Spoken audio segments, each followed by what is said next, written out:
date with Sporty. චර්ම විශේෂඥයන් විසින් සමට හිතකර බව සායනිකව තහවුරු කර ඇති රෙක්සෝනා ඩියෝඩ්‍රන්ට්.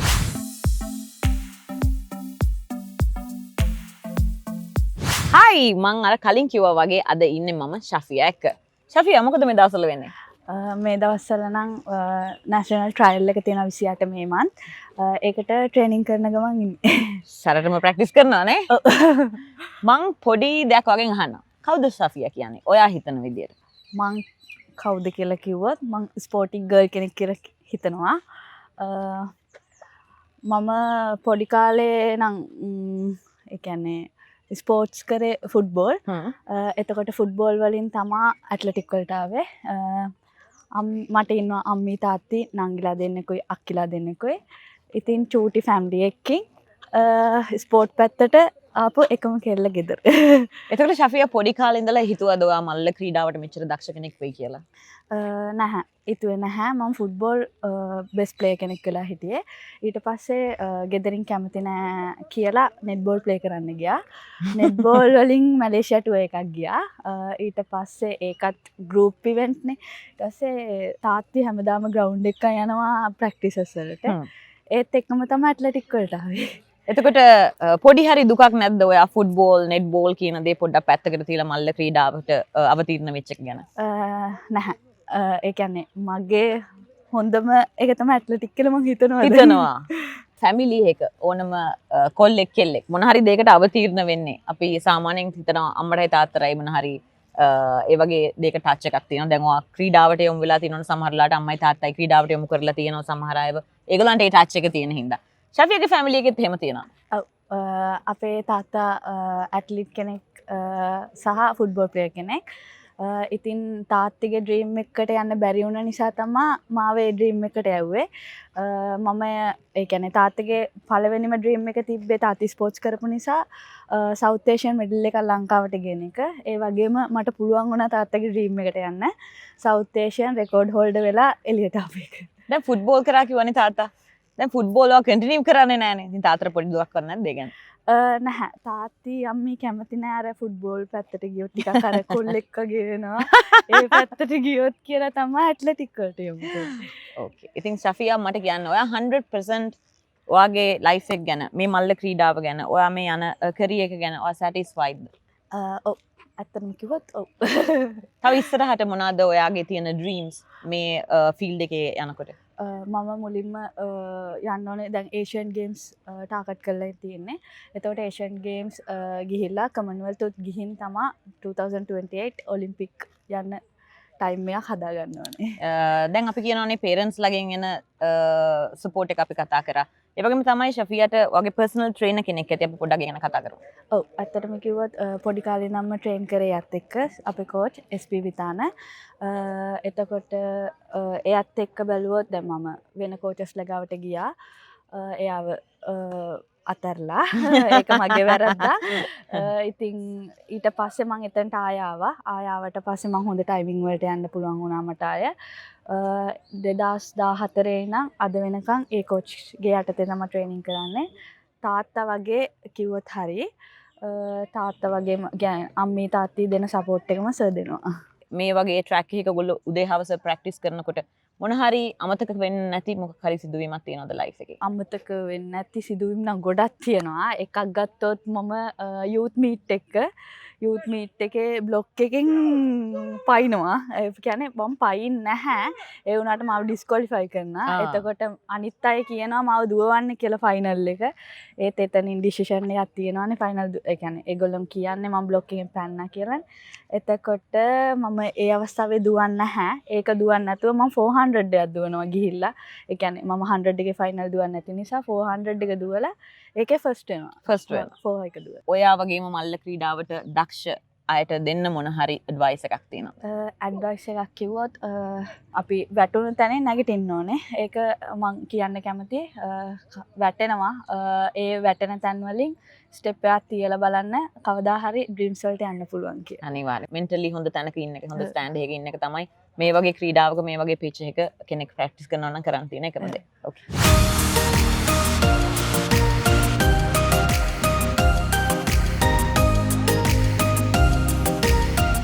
චර්ම විශේෂඥයන් විසින් සමට හිතකර බව සායනිකව තහවුරු කර ඇති රෙක්සෝනා ඩියෝඩ්‍රන්ට්.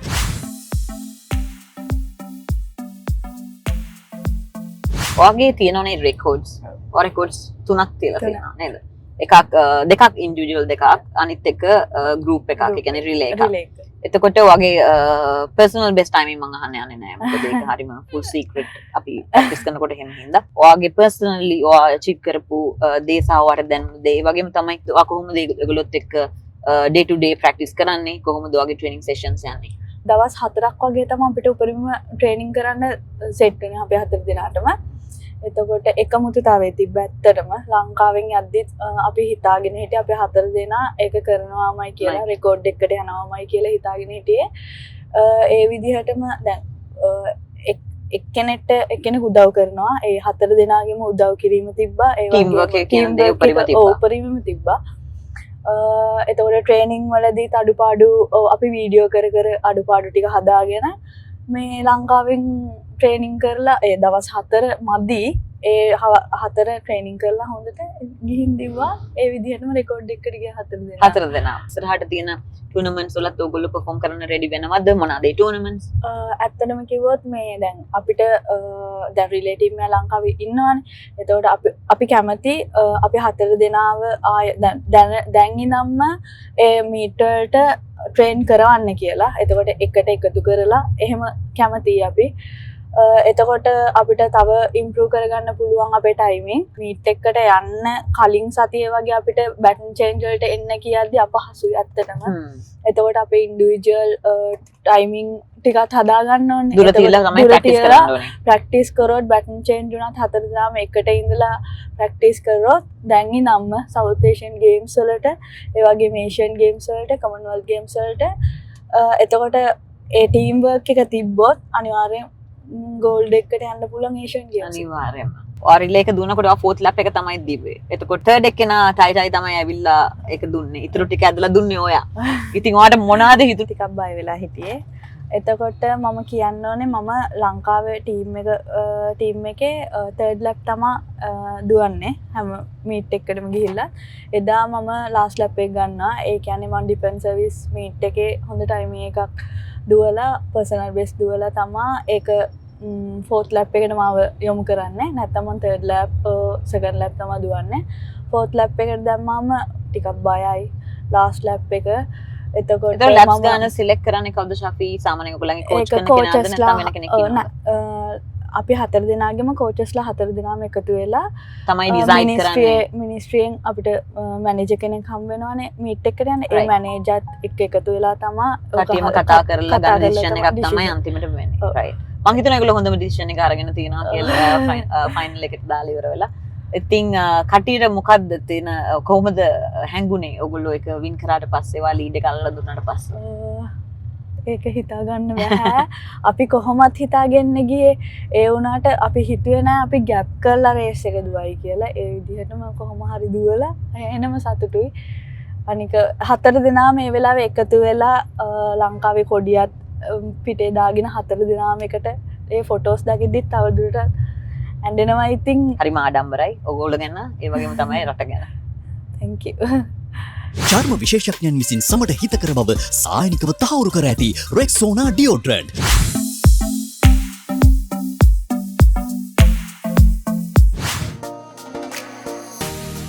කොළඹවල තියෙන ෆේවරිට්ම බාබිකියු ප්ලේස් එක තමයි මස්ම ඊට්. ඉතින් හෙල්දි කට්ටියට, ෂපි වගේ ස්පෝර්ට්ස් කරන කට්ටියට, හෙල්දි ලයිෆ් ස්ටයිල් එකක් තියෙන කට්ටියට මෙතනට ඇවිල්ලා ස්ටේක් එකක් උනත් ගන්න පුළුවන් හරිම හෙල්දි විදියට. ඉතින් මස්ම ඊට් ඕගොල්ලෝ try කරන්න අමතක කරන්න එපා.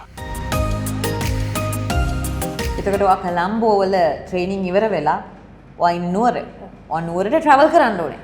නැහැ. කොළඹවල මම ට්‍රේනින් කරන්නේ දවස් දෙකක් විතර. නැත්තම් හැමදාම කැන්ඩි වල තමයි ට්‍රේන් කරන්නේ. එතකොට කැන්ඩි වල සාමාන්‍ය වගේ ට්‍රේනින් පටන් ගන්න උදේ කීයට විතරද? නැත්තම් හවසත් කරනවා? ඔව්. උදේ 6:30 පටන් ගන්නවා. 9:30 10 වෙද්දි ඉවරයි. 4 පටන් ගන්නවා හවස. පටන්ගෙන 6 වෙද්දි ඉවරයි. ඉතින් කවුරු හරි ක්‍රීඩිකාවක් ක්‍රීඩකයෙක් මොන හරි මල්ල ක්‍රීඩාවට නැත්නම් ඕන ස්පෝර්ට්ස් වලට ඕන එකකට අපි ඩෙඩිකේට් වෙනවා නම් ඉතින් ඒක ලොකු දෙයක් ලයිෆ් එකේ නේද? ඉතින් ලයිෆ් එකෙන් 100%ම ඒකට දීලා ඉවර වෙලා ඉන්න ඕනේ. කන බොන දේ උනා. කන බොන දේවල්, ඇවිදින දේවල් ඉතින් ඔක්කොම බැලන්ස් එකේ තියලා බැලන්ස් එකේ තියාගන්න ඕනේ. ඉතින් ගෙදරින් තියෙන සපෝට් එක වඩා 100% හම්බ වෙනවා. ඒ වගේම තමයි කොහොමද අනිත් අයගේ සපෝට් එක යාළුවෝ, ඒ වගේම වගේ ස්කූල් එකේ කට්ටිය ලොකු සපෝට් එකක් දෙනවා. දැන් මම ස්කූල් අවුට් වෙලා අවුරුදු 4ක් වෙනවා. ස්කූල් එක මොකද්ද ශාපි? විහාර මහදේවි බාලිකා විද්‍යාලය කැන්ඩි. කැන්ඩි. ඒ වුණත් තාමත් සපෝට් එක හම් වෙනවා ස්කූල් වලින්. ආමි එකනොත් සපෝට් එක හම් වෙනවා. ආමි එකට ගියේ 2020 යුනිට් එකනොත් 2 සිග්නල් එක. 2 සිග්නල් එකනොත් සපෝට් එකක් හම් වෙනවා. ගෙවල් වලින් උත් යාළුවන්ගෙන් ගමේ ඔක්කොගෙම සපෝට් එකක්. එතකොට දැන් ආමි එකට ගියේ 2020 දී. දැන් අවුරුදු 6ක් වෙනවා. තාමත් ආමි කිව්වොත් කනම්. කොහොමද ඒ එක්ස්පීරියන්ස් එක? ඇත්තටම කිව්වොත් මං ඇට්ලටික් වල යෙදිලා ඉන්නේ ආමි එක නිසා දැනට 2020 ඉනම් අද වෙනකන් එයාලා තමයි සපෝට් බෑක් සපෝට් එකක් දෙන්නේ. ඒ කියන්නේ වියදමට යනවා ලොකු ගාණක්. ඒ ඔක්කොම ආමි එකෙන් තමයි ඉතින්. ශෆි මට තියෙනවා පොඩි සර්ප්‍රයිස් එකක් වාට. ගොඩක් අය කියුරියස් වෙලා හිටියා ඔයාගේ මේ ක්වෙස්චන්ස් ගැන. ගොඩක් අය දුන්න Google questions තමයි මේ. ඔයා ඕපන් කරන්න මම ඔයාලට ක්වෙස්චන් එක කියන්නම්. ටක් ගාලා ආන්සර් කරන්න පුළුවන්. Is Shafia single? Yeah. Yes. Yes, yes. Okay. Next, second one. Open it. Does Shafia have a tattoo? No. එකක්වත් නැහැ. නැහැ. Tattoos වලට ආසක් නැද්ද? ආසයි ඒ වුණාට පස්සේ. වෙන දවසක? තාත්ති Future කැමති එකේ? නැහැ. Okay. Next. ඔව්. What is Shafia's favorite scent? තියෙනවද ආස perfume එකක්? යා ස්පාසිලෝන්. ලංකාවේ කෙල්ලෙක් නේ දැක්කද? Next one. How much are Shafia's boots? Spikes නේද අපි කියන්නේ? කීයක් වෙනවද ඔයාගේ spikes එක? ඔරිජිනල් 89,000. 89,000. normal 49, 48. ලේසි නෑ නේ. Okay, next one. Is Shafia's skin sensitive? Sensitive ද? දැන් ඔයගොල්ලෝ අවුවේ train කරනවා, උදේම නැගිටිනවා, කටු කනවා, off season practice කරනවා. ඉතින් ඔයාගේ skin එක කොච්චර sensitive ද නැද්ද? ඒ කියන්නේ මගේ ස්කින් එක වෙලාවට ඔයිලි වෙනවා. දැන් කලින් නම් පිම්පල් ගොඩායි මුනේ. දැන් චුට්ටක් අඩු වෙලා තියෙන්නේ. ඔත් මම වගේ කඩලා ස්කාස් වෙනවද? ඔව්. චුට්ටක් આવොත් ගොඩක් එල්ලන්න තියෙන ප්‍රශ්නයක් තමයි මේක. දැන් අද උදේත් පිම්පල් එකක් දාලා ෂේප් එක ගැටුවා. Okay, next. What is Shafia's worst habit? ඔයාට worst habit එකකුත් තියෙනවද? නෑනේ. මොකක්ද ඔයා හිතන්නේ ඔයාගේ තියෙන නරකම habit එක මොකක්ද? තරහ යනවා. තරහ යනවා? ගොඩක් තරහ යනවා. ඒ කියන්නේ පුංචි දේවල් වලට ඉක්මනට කේන්ති ගන්නවා මම. ඊට පස්සේ කේන්ති ගියාට පස්සේ ආය මම පොඩි වෙලාවකින් ආයි හරියනවා. වැරද්දක් නේ කරේ මම සමාව ඉල්ලන්න ඕනේ කෙනාගෙන් කියලා ගිහින් ආය සමාව ඉල්ලනවා. ඉතින් ඔයා මං හිතන්නේ sensitive කෙනෙක් කොට. ඒ කියන්නේ තරහ ගත්තට පස්සේ මට මැඬෙනවා. ඇයි මං තරහ ගත්තේ? ඒක තමයි මං කිව්වේ ගොඩක් තරහ ඉක්මනට යන කට්ටියට හරීම sensitive කට්ටිය. ඉතින් අයලා දුක තමයි තරහෙන් පිට දාන්නේ. මම දන්න විදියට. ශාෆියාත් ඒ වගේ හරීම sensitive girl කෙනෙක්. සාමාන්‍යයෙන් ඔයාලට diet එකක් එහෙම වගේ coach දෙනවා ඇතිනේ. ඒ විදියට මම follow කරනවා. එතකොට ඔයා කැමතිව කෑව මොකක්ද? ගොඩක්ම කැමති පැස්ටා පීට්සා කන්න. පාස්ටා පීසා. ඉතින් ওই දෙක හොඳම නැති දෙකක්ද? සාමාන්‍යයෙන්. පැස්ට් හොඳයි පැස්ටා. ඒ වුණාට රයිස් තමයි කන්න කියන්නේ. රයිස්, vegetables, fruits අනේ. එතකොට ශෆි ඔය coach කියලා දෙලා තියෙන diet plan එක විදියටම කරනවද නැත්නම් හොරෙන් පොඩ්ඩක් කනවද? හොරෙන් කනවා ඉතින්. මේ හොරෙන් කන වෙලාවක් වගේද? coach දැක්කොත් මටත් අල්ලගෙන ගහයිද දන්නේ.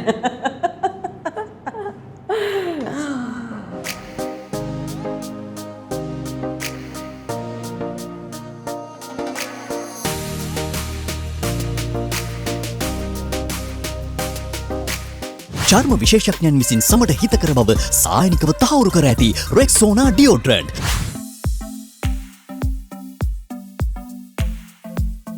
දැන් කෙල්ලෙක් වුණාට පස්සේ මේ පැත්තට බර වුණාම, ඒ කියන්නේ මේ ස්පෝර්ට්ස් පැත්තට බර වුණාම ඕගොල්ලන්ගේ වයස අනිත් කෙල්ලන්ට තියෙන බියුටි පැත්තට ඔළුව දාන්න පොඩ්ඩක් අඩුයිනේ. ඔයාට වෙලාවක් තියනවද මේ බියුටි පැත්ත ගැන වාගේ බලන්න? ඔව් ඇත්තම කියන්නේ ගොඩ මම කැමති ස්ටයිලිෂ් ගර්ල් කෙනෙක් වෙන්න. ඔව් මට පේනවා ෂාෆි ලස්සනට nails දාලා ඒ මල්ල ක්‍රීඩා කරනවා කියලා නෑ. ඒ පැත්ත පොඩ්ඩක් බලනවා වගේ පේන නිසා මම ඒක ඇහුවේ වගේ. ස්පෝර්ටි ගර්ල් කෙනෙකුයි ස්ටයිලිෂ් ගර්ල් කෙනෙකුයි එකතු වුණාම ඒ වගේ තමයි. ඒ combination එක හරි ලස්සනයි නේද? ලස්සනයි. ඒ නිසා ඉතින් ස්ටයිලිෂ් කරනවා, පියසිං කරනවා, නේල්ස් හදනවා, අය ඩ්‍රෙසස් මම චේන්ජ් කරනවා. ඒ කියන්නේ එක එක විදිහට අඳිනවා.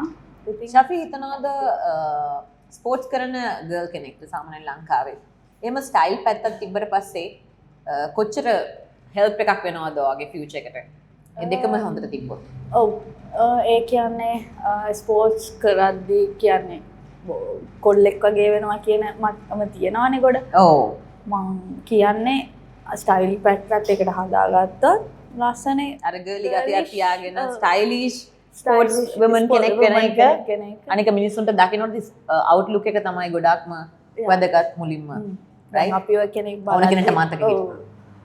කෙනෙක් බලද්දි මුලින්ම මෙයා ලස්සනයිනේ කියන මට්ටමෙන් ඉන්න ඕනේ.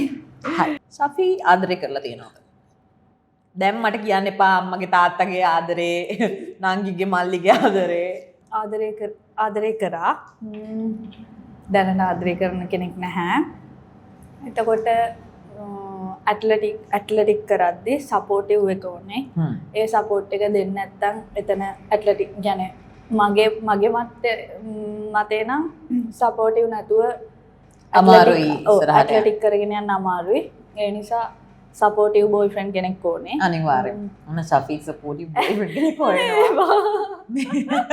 නෑ මම හිතන්නේ ලයිෆ් එකේ මොන දෙයකටත් ඇත්තටම අපිට සපෝටිව් පාර්ට්නර් කෙනෙක් ඉන්න ඕනේ. සාමාන්‍යයෙන් ගෑනු ළමෙක් තනියෙන් ට්‍රැවල් කරනකොට නැත්නම් මේ වගේ කරියර් එකේ ඉන්නකොට තනියෙන් ලෝකෙත් එක්ක හැප්පෙනකොට දේවල් අචීව් කරගන්නකොට ගොඩක් අය ගොඩක් දේවල් කියනවා. මඩ ගහන්න හැදුවොත් මගේ භාෂාවෙන් කියනවා නම් එතකොට මොන විදිහටද බලපාන්නේ වගේ ලයිෆ් එකට? ඒක සහ ඔයා ඒ ගැන ලොකුවට හිතන කෙනෙක්ද? ඔව් ලොකුවටම හිතන කෙනෙක්. මෙන්ටලි ඩවුන් යනවා. මෙන්ටලි ඒ කියන්නේ ආය හදාගන්න සෑහෙන කාලයක් යනවා මෙන්ටලි ඩවුන් ගියොත්. එතකොට වර්ක්අවුට් ගහද්දිත් ඒක මතක් වෙනවා, කොහෙට හරි ගියත් ඒක මතක් වෙනවා. එතකොට මේ ළඟදිත් මට හැදිලා තිබ්බ කතාවක්. මං කතාව මොකද්ද කියලා ඇහුවට කමක් නැද්ද? කමක් නැහැ. ඒ කියන්නේ ටුවර් එකක් ගිහින් ආවට පස්සේ කතා හැදෙනවා ගොඩක්. ඒ වගේම ලංකාවේ හිටියත් කතා හැදෙනවා අපිට. ඉතින් අරයත් එක්ක යාළුයි මෙයත් එක්ක යාළුයි එහෙමත් වෙනවා.